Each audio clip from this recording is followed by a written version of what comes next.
High guys welcome back to my channel. तो देखो এটা একটা নেটের শাড়ি। তো দেখো শাড়ির দুধারে দুপাশটা কিন্তু এইভাবে কিন্তু মুড়িয়ে যাচ্ছে খালি। তো এইভাবে কি পরা যাবে বলো? শাড়িটা এরকম তো পরার উপযোগী না শাড়িটা। তো চলো এই শাড়িটা কিভাবে সেলাই করলে পরা যাবে তার জন্য আমি এখানে ব্লাউজে যে আমরা অস্ত্র কাপড় দিই ওই একটু মোটাটা কিন্তু নিতে হবে। তো এখানে কিন্তু আমি একটা ব্লাউজের অস্ত্র কাপড় 4.5 ইঞ্চি করে চওড়াতে কেটে নিয়েছি। আর লম্বাটা শাড়িটা যত লম্বা অতখানি কিন্তু নিতে হবে। তো আমার এখানে মাঝখানে জয়েন্ট দিতে হবে। তো দেখো আমি এখানে জয়েন্ট দিয়ে নিচ্ছি। তো এর উপরে আবার একটা চাপ সেলাই দিয়ে নিচ্ছি যাতে সেলাইটা আমার একটু মজবুত হয় তার জন্য। এবার যা আমাদের করতে হবে এই যে শাড়ির আঁচলার কোনাটা কিন্তু এরকম নিয়ে নিতে হবে। তো আমি কিন্তু উল্টো পিঠে লাগাচ্ছি। তো এইভাবে কিন্তু উল্টো পিঠে ধরে সিধা টানা সেলাই দিয়ে নিতে হবে। দেখো পুরো দেখে দেখে সেলাই দিতে হবে। আর তোমাদের যদি শাড়ির আঁচলা যদি এরকম কোনো বাঁকা হয়ে থাকে তাহলে দুজনের সাহায্যে কিন্তু কেটে নিতে হবে। এটা যেহেতু সিধা আছে তার জন্য আমি আর কাটলাম না। তো ডাইরেক্ট আমি টানা সেলাই দিয়ে নিচ্ছি।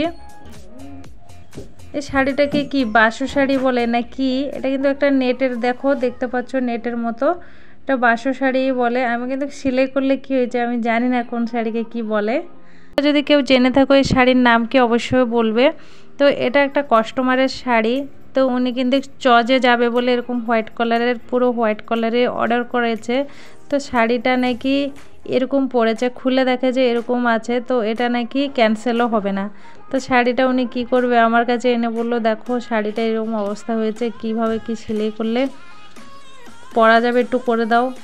তো আমি ভাবলাম যে এরকম একটু কাপড় দিয়ে স্ট্রং করে দিলে হয়তো শাড়িটা আর মোড়াবে না। তো তার জন্য এরকম করে দিচ্ছি। তো তোমাদের যদি এরকম কোনো শাড়ির মুখোমুখি হতে হয়েছে তো তোমরা চাইলে এরকম করে সেলাই করে করতে পারো। তো পুরো ফাইনাল সেলাই হয়ে গেলে তোমরাই দেখতে পাবে যে শাড়িটা আর কিন্তু মোড়াচ্ছে না, আরামসে শাড়িটা পরতে পারবে। তারপরে দেখো এই যে টানা সেলাই দিয়ে অল্পখানি কিন্তু আমি চাপ সেলাই দিয়ে নিয়েছি। তারপরে দেখো এখানটা কিন্তু আবার কিন্তু একটু ভাঁজ করতে হবে। ভাঁজ করে এভাবে কিন্তু আবার একটা সেলাই দিতে হবে। তো এটাও কিন্তু আমরা টানা সেলাই দিয়ে নেব পুরোটাই। এভাবে সেলাইটা কিন্তু ভিতরে ওই যে প্রথমে যে সেলাই করেছিলাম কাপড় যে এক্সট্রা ছিল ওটা কিন্তু যেহেতু ভিতরে থাকবে যেন সেভাবে কিন্তু সেলাইটা দিতে হবে। তো এভাবে কিন্তু টানা সেলাই দিয়ে নেব।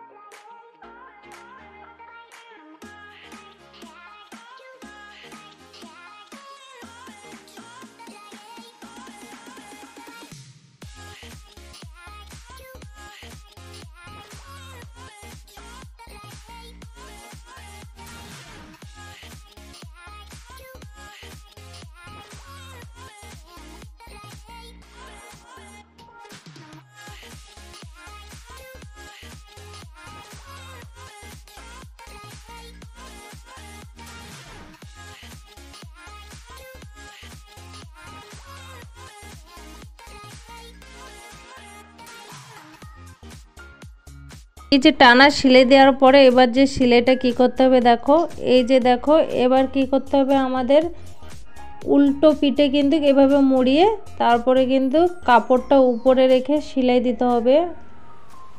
এভাবে কিন্তু দেখো উল্টো পিঠে কিন্তু আমি অস্ত্র কাপড়টা রেখেছি, তারপরে উল্টো পিঠে কিন্তু এভাবে ধরে সেলাই দিয়ে নিতে হবে টানা। তো এভাবে কিন্তু টানা আবারও সেলাই দিয়ে নেবো। আজকে শাড়ির আঁচলা সেলাই করার আইডিয়াটা কেমন হয়েছে অবশ্যই কমেন্ট করে বলবে। তোমাদের কাদের কাদের হেল্প হয়েছে সেটাও কমেন্ট করে বলবে। আর আজকের ভিডিওটা যদি ভালো লেগে থাকে অবশ্যই লাইক শেয়ার কমেন্ট করতে ভুলবে না। আর আমার যারা নতুন বন্ধু আছো এখন আমার চ্যানেলটাকে সাবস্ক্রাইব করনি, সাবস্ক্রাইব করে পাশে থাকবে। আর যারা অলরেডি করে রেখেছো তাদের তো অসংখ্য অসংখ্য ধন্যবাদ। তোমাদের কোন ধরনের ডিজাইন না কাটিং ভিডিও দরকার অবশ্যই কমেন্ট করে বলবে। তো চেষ্টা করব সেরকম ভিডিও দেওয়ার। তো দেখো পুরো কিন্তু টানা সেলাই করে দিয়েছি। তো দেখো এই পাশটাও কিন্তু মুখটা একটু সেলাই করে আবার কিন্তু এই ধারটা কিন্তু টানা সেলাই দিয়ে নিতে হবে, তবেই কিন্তু সেলাই মানে শাড়িটা স্ট্রং হবে আর মোড়াবে না। তো এভাবে কিন্তু টানা আবারও সেলাই দিয়ে নিচ্ছি।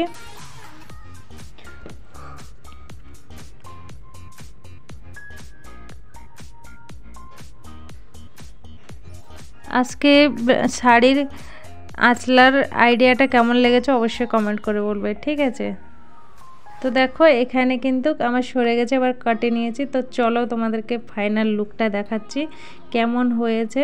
দেখো আর মোড়াচ্ছে কিনা, দেখো এরকম কিন্তু দুই পাশ আমি সেলাই করে নিয়েছি সেমভাবে দুই পাশটা। তো চলো তোমাদের সাথে একটু ফাইনাল লুকটা দেখাই। তো দেখো এই যে শাড়িটা দেখো, এই যে এই পাশটা সেলাই করেছি আর ও পাশটাও কিন্তু সেলাই করেছি। এই যে দেখো এবার কিন্তু পুরা শাড়িটা পরার মতো উপযোগী, কোনো পরলে আর অসুবিধা হবে না, কুচি ফেললেও। দেখো এভাবে কিন্তু কুচি করে আমি কিন্তু ডবল করে কুচি ফেলছি শাড়িটা, যেহেতু আমার নাল কাস্টমারের, আমি নালে পরে দেখাতাম তোমাদেরকে।